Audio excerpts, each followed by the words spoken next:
Сайн уу? За өмнө та бүхэнд 2 удаа эрэлхтээ одоо таарсан 2 явдлыг ярьж өгсөн. Одоо болохоор би та нарт энэ 8-р явдлаас бидэнд тохиолдсон энэ төрөл бүрийн юм тохиолдол байдаг штэ. Тэрнээс нэг хөөрхөн түүхийг ярьж өгье. Хөөрхөн гэж ерөө аимшигын түүхийг.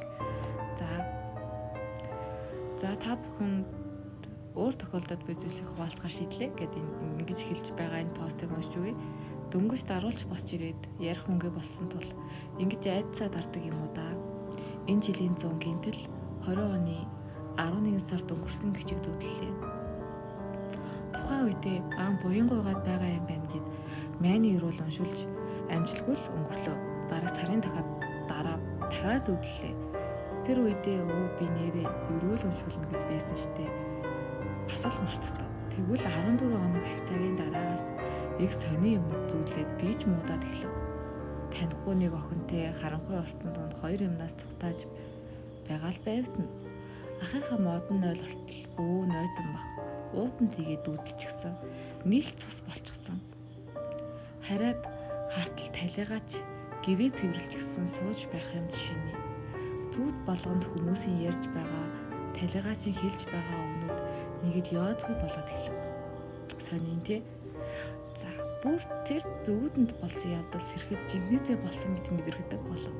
0 руу ороход өлгөөтэй махнуудынх нь нэгд толгоогоо цохоход ямар байсан яг тэрэн ч мэдрэгдээд тэр үед ганц л майны өрөөл уншуулаа болчих юм биш юм шиг санагдаад тэгээд ээж ойр таньдаг сайн гэд нэг лам дээр очлоо.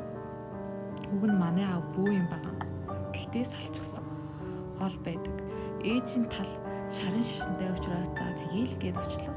Тэр хүн хар дарсан дүүний дайрлаг дайрсан байна гэд талигач хичин хорогдчихж гээд маргааш нэрхээ болов. Лам нь ирээд талигач амьдарч байсан гэртэн нөхөртэй нараад бараг тал идэрхслэн байна. Бүгдийн шата хуураа сэлгэж буу. Тэгээ лүүжин тавиулчих гээд миний төслийг хийж өгчөөд хэдэн чулууг шившиж өгвөл зүг гэлээ. Зүүсэн маргааш нь ахында очихоор боллоо. Ээж бүр хамгаалтыг нь 3 зангидаад чангалж явуулсан. Гэвч тэр мах өлгөөтэй гэж зүудэлсэн 0 ортол хамгаалалт шууд унчихсан. Тэр хүн үедээ за энэ 0-оос л болоод муу мухай зүлэгдэд байсан гэд нөгөө лам дээрээ ахаад очтол аав чи хаана байдгийг бэ гэж асууснаа. Ингээд тайлхыг нь харнаа гэд өглөн өмнөхөөсөө 2 дахин их чулуу өгөөд 3 зангид гэлээ. Би ч хийснээр нь хийж хэсэгтэй бүр наамж юм. Яг сайхан унддаг боллоо. Гэтэл 4 дахь өдрийн өмнөхөн гэнтэл орой ундж байгаа сэрчдгийн. Тэгтэл орон дээр яг дээрээс нэг юм хараад өгсөж байна. Ямар ивгүй. За царай нь харагдахгүй сүйтгэс нэг тийм яалтчгүй харанхууд ялгарч харагдав. Утасныхаа гэрлийг тусгаад хартал юу ч байсангүй. Буцаад л унтлаа. Цаг хүрсэн үгүй юу? Хэсэг хугацааны дараа ахаад зэрчглээ. Тэгтэл өнөөгч өмнөхөөсөө илүү ойроос харж байдгийн би бүр тонгоочсон. Гэрэл тусгасан бас л юу ч байсангүй. Тэр үед л хийм гарчглаа гэдгээ мэдээд хүнжлөө дээгүүрээ бүтээж хөвтөд өөрийгөө тайвшруулах гэж өстой л нөгөөдгөө хараад өглөв. Дураараа амьсгаа хүн тайван унтуулчихгүй өдргээл. Уг нь би чинь бас хөөрхөн ийм юм тасчихсан байсан. Өмнө нь удаа мэлмий нэгдэд юм гарч усад байдаг юм л да. Тэгж байгаа л унтчихж. Өглөө нь ямар ч байсан унтсан шинжгүй ядарчихсан амтан ээжэд хэлцээ болий. Аавд чи ирэглээ. Өдөр нь жаав залгаж харсан болгоныг мань тодруулж асуугаад л. Ээж нь нэг хүний дугаар өгсөн. Тэнд очиод үзүүлчих гэв. Ээж ч залгаж ярьсан ч нэгдүгээр өдрөөс наашгүй завгүй гэл халгаасангүй. Тэр нэг юмыг харснаас хойш шөнөжин унтаагүй мэт ядраал сэрээд л оройн яаж унтнаа харчихгүй юмсан гэдэл унтна. Тухайн аав ярьдаг өдөр ээжтэй унтахаар болоод таашраа зүрмэлч тэгсэн гинтэл ирчихв. Тэгтэл ээж аавтай уцаар ярьж байна. Аав хилэн бадарс янзтай уйлал. Охиныг ирлэг авч явах гээд байна. Яаж ингэж тайван байж чадж байна гэж уурдав. Намайг сандраачихгүй гэсэн дээж надад сонсохгүй эхлэхжсэн дээ. Сонссон гэдгийг маань мэдчихэд унтаж болохгүй гэсээр байв. Минийш найр хурж хөвтдөл унтчих гээл аав сандарсандаа нөгөө бөөрөө залгал одоо очиод гуйж байна гэсэн юм шиг байгаа. Тэгсэн л тэр ихч оройн 2 өнгөрөөгөл ирж ламын хамгаалалт болохгүй гэдгийг тайлбарлаад төрөлтэй аргалыг 7 хоногийн дараа гэртээ барьж байгаа туслаа хэлэхэр болсон. Тэр үед ихч надад ямар ч бөө өдрийн чинь бөөг гүйтгүй бас битгий айгаарай гэж сануулж явлаа. Оройн маргааш өдөр нь гээд бүр нэг өдөр унтчихв. Яг өчнөө өдөр нойргоо хончгсон юм шиг ядарчихсан байсан. Нэг ёсондоо өчтөржөнгөө унтаж өнгөрөөсөн. Өглөө ээж ер нь боли аав дээр очиж байгаа дэргэв.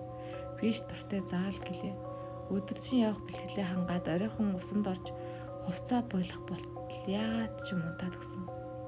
Шүн 2-ын үед сэрэхэд дүү сэрүүн байсан. Тэгэхээр нь санаа амар усандаа орж хувцаа бойлцоод унтахаар эхлэв. Үнэндээ л нүдэ анах бүрд элдээ юм үзэгдээд нойр хүрсэнгүү. Бараг албаар шахуу унтангуудаа даруулаад зэрчгдэг байна штт.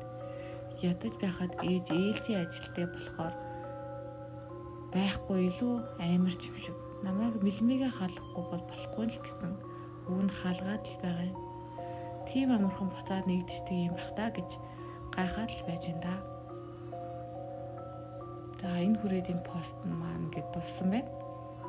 Тэгээд комментуудаа нэг харах юм бол ямар тохиолдол вэ? Мэлмийн нэгдэж тийм болов уу? Юунаас болоод их үү гэл.